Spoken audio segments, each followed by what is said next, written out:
and Andrea, who I lived with in the dorm 17, oh God, I'm not even going to count how many years ago it was. And now she's my next door neighbor, and she is a light, and an actress, and a producer, and amazing, and I love her, and get up here, go!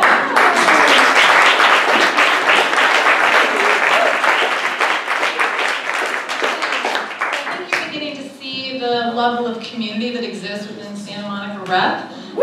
Yeah, it's pretty phenomenal.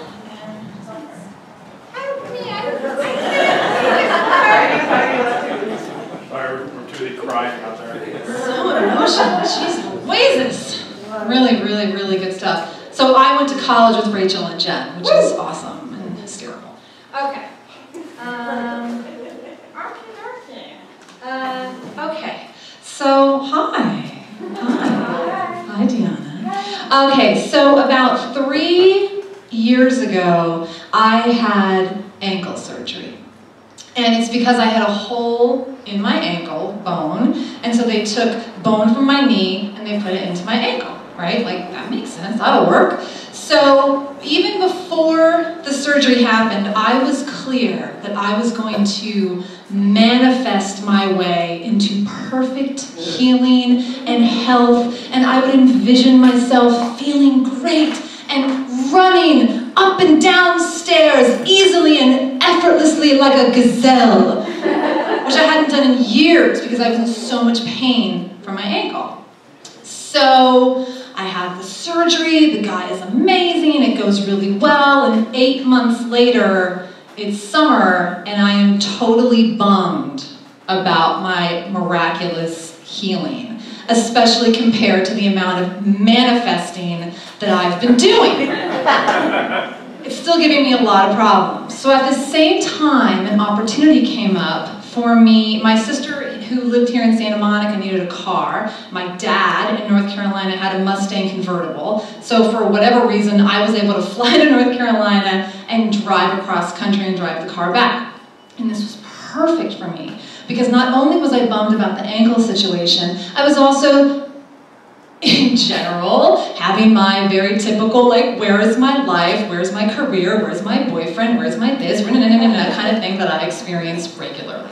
And I thought, this trip, driving across country by myself, like, this was gonna be like my, oh, I'm gonna get it, right? So I go to North Carolina, I pack the car up, I bring some stuff from the house that I want to bring, like some artwork, and there's like this box of cups, and my mother wants me to bring this whole entire box of balsamic vinegar for some dumbass reason, and give the vinegar to the people of Santa Monica, and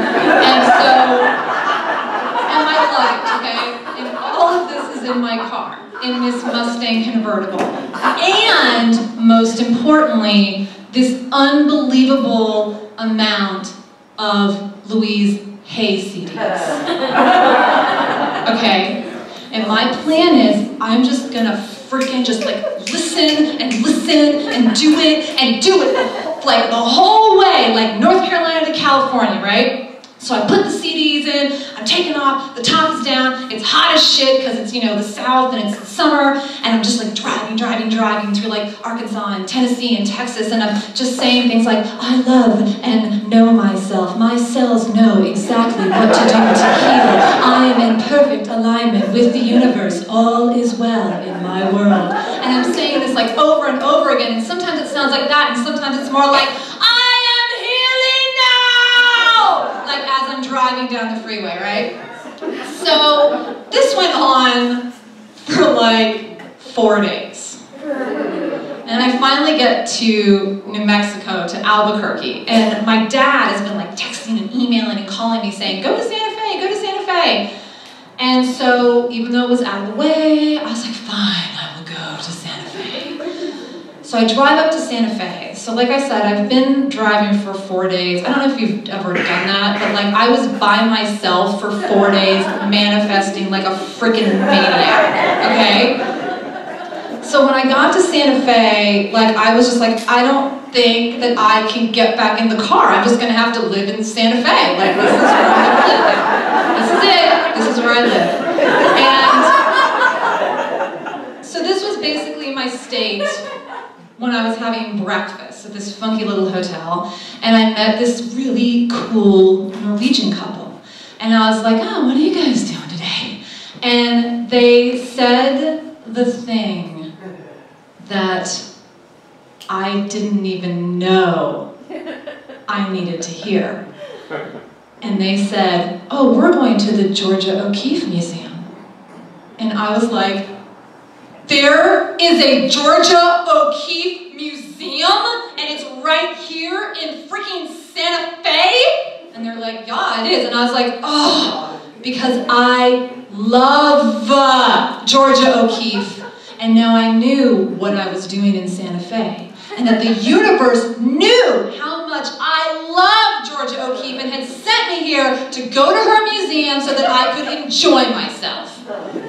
So I go to the museum. I am so excited. I'm like, this is like, this is amazing. I go in, I get the ticket, I show my little ticket to the security guard, and I walk in maybe like 4 feet, and I look to the right, and there's Black Iris, and I start bawling. Like, not just like little droplets, like a fountain, like just straight water, like coming down. And I'm like surprised, I'm totally surprised by this. I'm like, what is going on? I don't understand what's happening. I don't understand why I'm experiencing this right now. And I go back to the security guard who just, you know, like 60 seconds earlier I had been joking with. And I'm like, I'm having like a really like strong emotional reaction to being here. And he just points me to the front desk, and I go to the front desk, and I'm crying, and they just hand me a box of tissues, and I'm like, I've been driving by myself for like days, and like I've been manifesting, and then like I forgot like how much I love Georgia O'Keeffe, and so they're just like, look at me like, move along. I move along, and I proceed to go through the entire museum bawling. At this point, I was like, I can't even be embarrassed about it anymore. I can't stop it. There's nothing I can do. This is what's happening. I have tons of tissues. This is what's going on. There was a documentary film, like a short, like 20-minute film about her. Like, I couldn't even watch the documentary because I was like interrupting other people I was crying. So I'm walking and I'm like looking at like, that's the shirt that she wore when she painted Black Rock, and this is like the painting with the skull, and this is a letter from her husband. And I'm sitting there, there's a whole display of like her camping gear that she would go camp with. She was like hard fucking core. Like, she would just go with her, this assistant, they would go out in the middle of nowhere and they would just deal with like bugs and dirt and crazy. And I'm looking at this tent, and I realize why I am so emotional. And it's because, and it's gonna make me emotional right now, because she was an artist. And I was like, fuck! She had this gem that was like inside of her that she would nurture, and she would shine, and she would protect it. You know, she was very focused about her art. And I just had this experience of how full of shit I fucking was about my art and my self-expression. And to me, self-expression is like, that's like that is the most important thing to me, is personal self-expression and full self-expression. And I was just like, I've been a fake, and I'm fucking tired of faking it. And so it was time for me to leave the museum. And it was hard. I was like, how can I leave here? This is my safe haven right now. I've just found a moment of myself. But I did leave. And I did get back in the car. And I continued my drive. But this time, I didn't turn on any of the Louise Hay CDs. I was like, real chill. And I remember I'm just driving and I'm looking at the plateaus and the orange of New Mexico, and my eyes are like 10 times their size, and I can just like see like everything. And I get onto that part of the 10 that I start to recognize. I'm in sort of the LA area, and like my journey is over, and I'm like, I've done it, I did it, wow, I just drove by myself across the entire country. And I get to my apartment, and I start unloading my car, and I'm running the artwork up and down the stairs, and I'm running the box of cups up and down the stairs, and I'm running the balsamic vinegar up and down the stairs, and then I realize that I am running up and down the stairs easily and effortlessly, and holy shit,